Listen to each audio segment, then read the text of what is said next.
Hey, what's up guys? Welcome back to my channel. Now today, right, I'm coming at you guys with a new video. I just finished reading the entire story of David and Bathsheba, right? Now for those of you that aren't familiar or too familiar with that story, David pretty much ends up taking another man's wife, King David, right?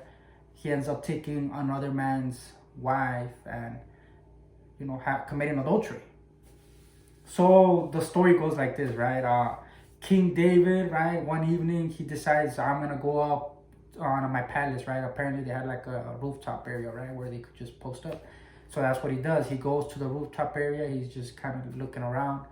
A girl ends up catching his eye, right? A girl ends up catching his eye because she's bathing. I guess in those times, I don't know. They probably didn't have too much privacy, right? But she caught his eye. He saw her, so he tells one of his, servants, I guess, like, oh, who's that? And then they tell him like, oh, well, that's Bathsheba. She's the wife of Uriah. So he's like, okay. So he ends up arranging for them to go call her so that she could come to the palace. Obviously, he raises up, right? Like he did something.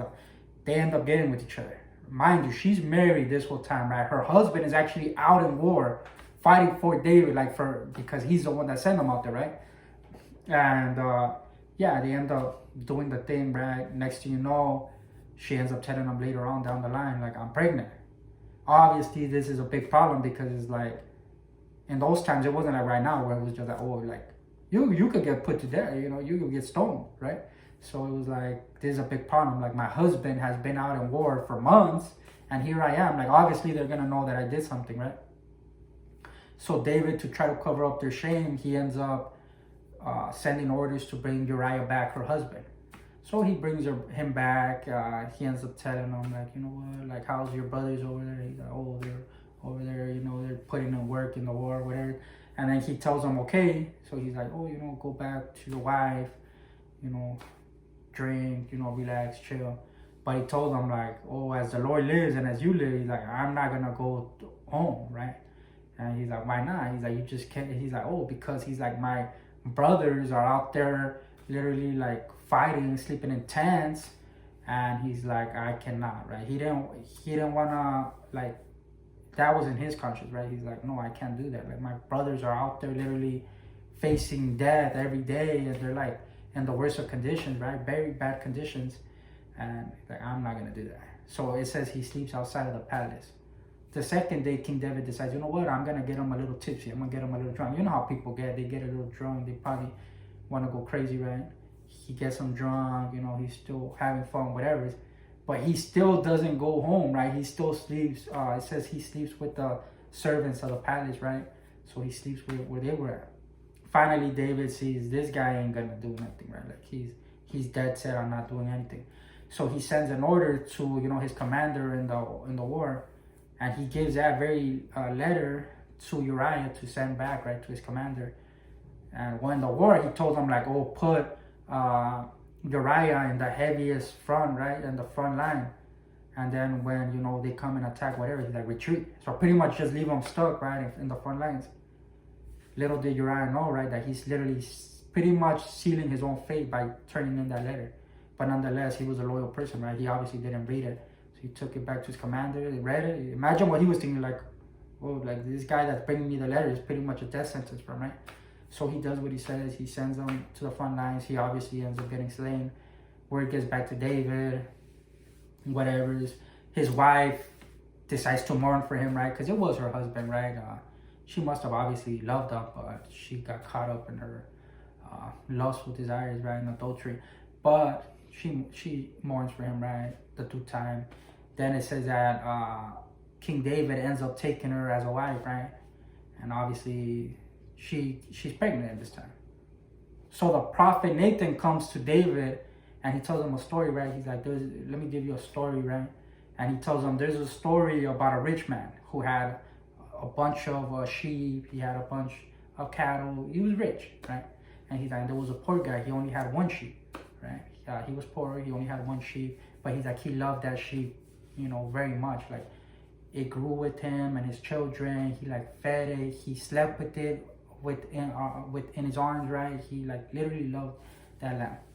So the prophet is explaining to David, right? He's like, one day traveler came, because in those times, if a traveler came and you invited him or whatever, you were supposed to kind of like take care of him, right?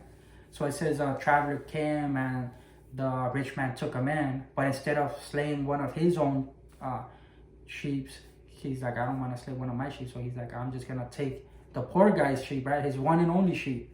And so he does that, and he takes a sheep and he slays it. Well, when Nathan is telling this story to David, it says that David's anger boiled up inside of him, right? So he got really mad and he said, oh, as the Lord lives, he's like, that man must pay with his life. And he's like, and he must pay 4 times back, right, for the sheep.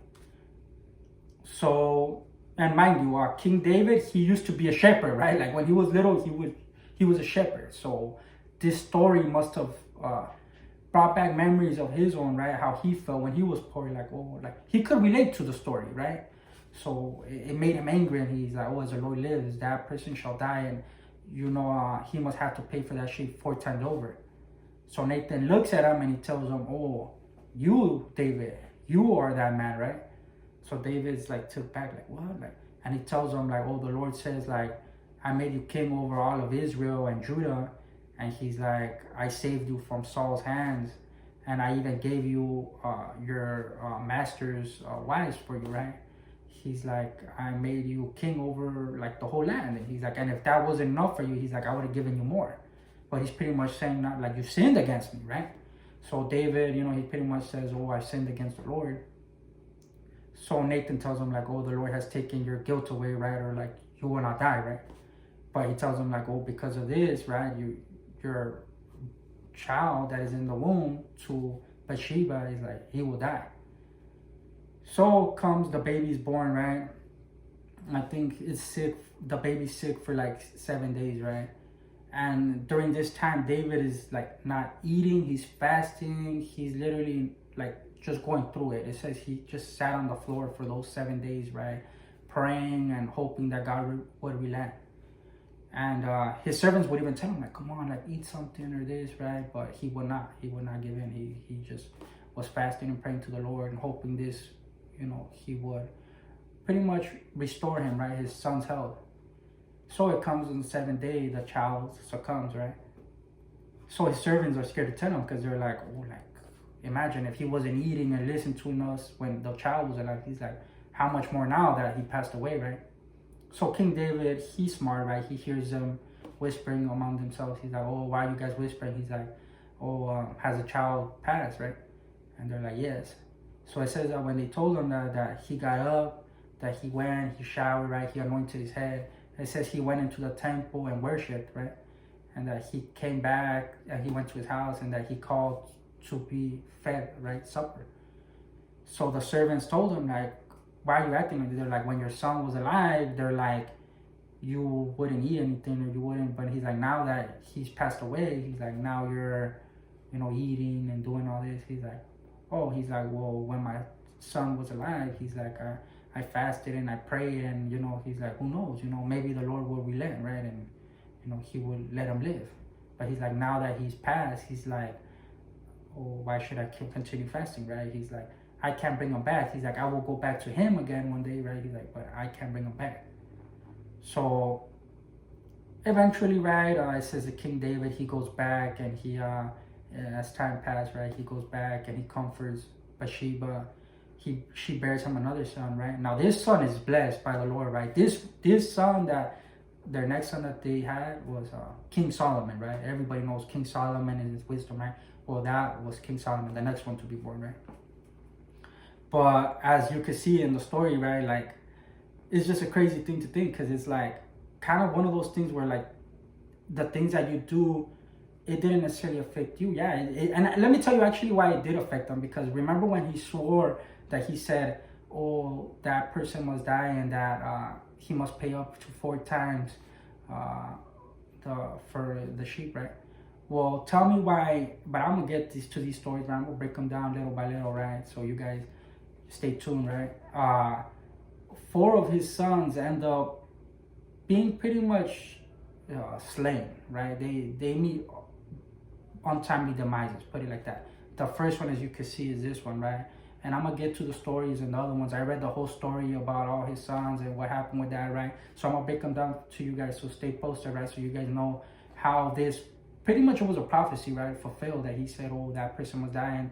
He must pay up to 4 times the cost of what he did.